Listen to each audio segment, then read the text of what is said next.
It's time.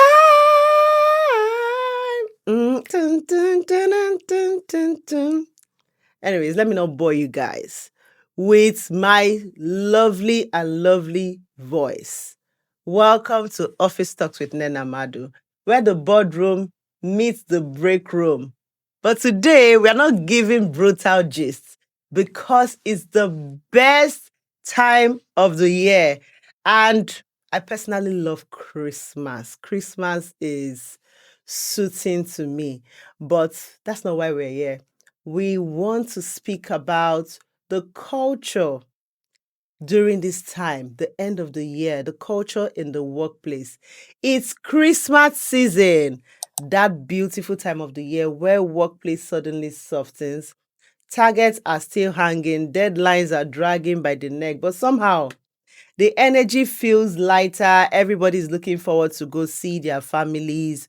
Today, I want to talk to us about what is your Christmas experience in your workplace? What is that end of the year culture in your workplace? The gifts, the benefit, the expectation, that 13 months, and the small joys that Christmas brings. So, from the first week of December, the atmosphere in the office changes. People are smiling just like I am smiling. By the way, did you catch me saying Merry Christmas to you? Yes, I'm smiling more because I know that people have been smiling since the beginning of December. Emails become gentle, meetings become shorter, HR suddenly becomes everybody's best friend because December has a way of reminding us that we are humans first before employees. Now, what do you do in your office place?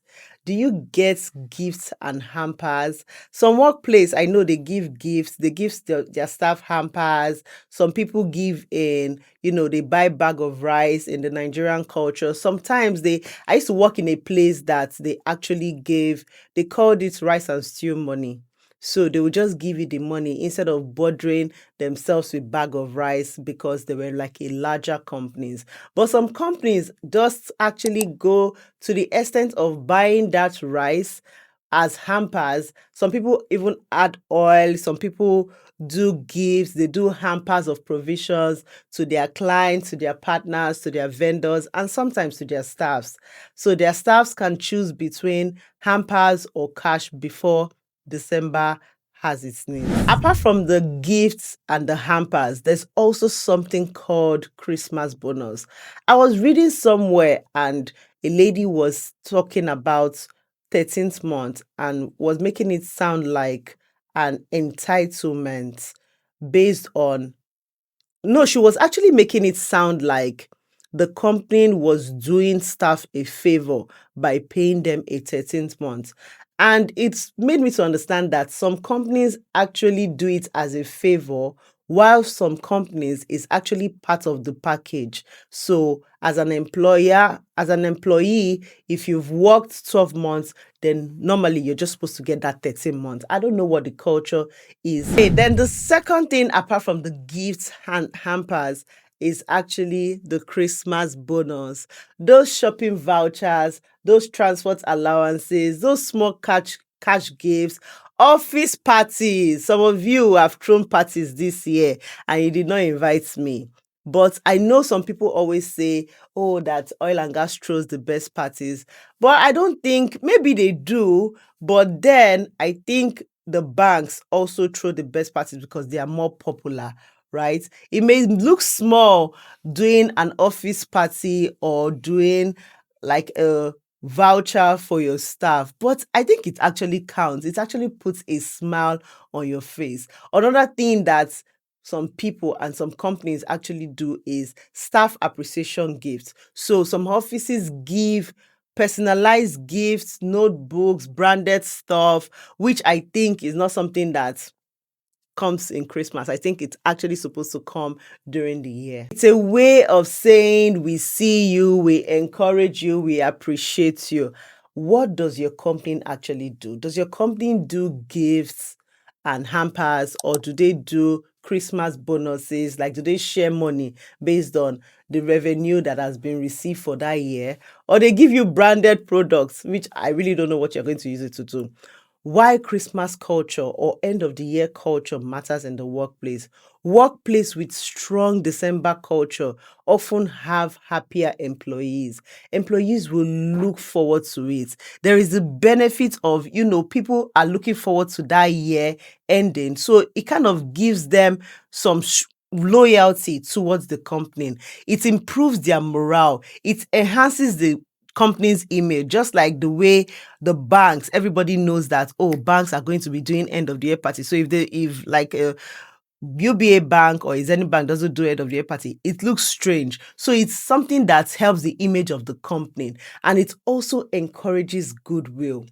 What we do in my own company, no, we take end of the year culture seriously.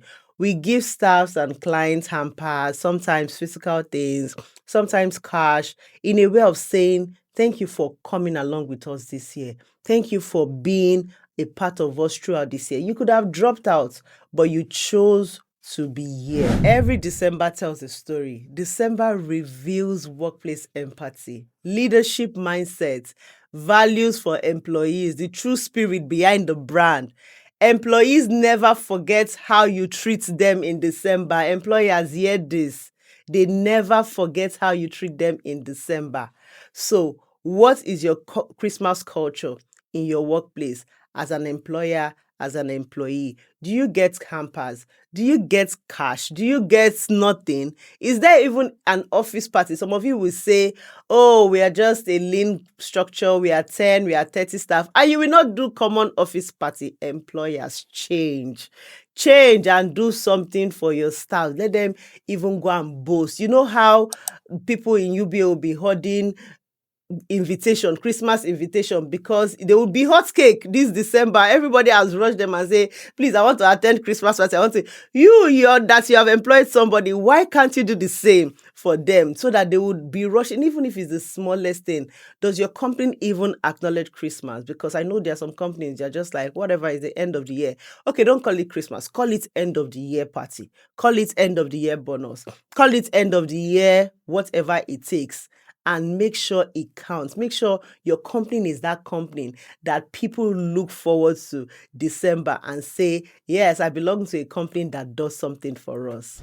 So guys, this is just to wish us a Merry Christmas. I hope you get some breaks. I know there are some people, especially bankers, that do not get leave, but I hope you get one or two breaks with the 25th and the 26th and the upcoming New Year celebration. I hope you get to spend time with your family members. I hope you get to see your loved ones, laugh, share fun, eat food. Don't worry, gym will take care of itself next year.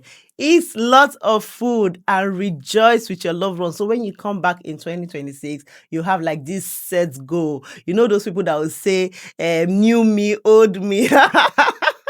That thing is scam. Nobody is doing new me anything. It's only a very determined person does not need to wait. A serious and determined person does not need to wait for January to do new me, old me. You start from the day you realize that you need to step up and start doing that. So anyways, this is to wish us a Merry Christmas and a prosperous 2026. Let's level up as employees, as employers. Let's be better people for this season and beyond. Till next time, guys. See ya. Bye.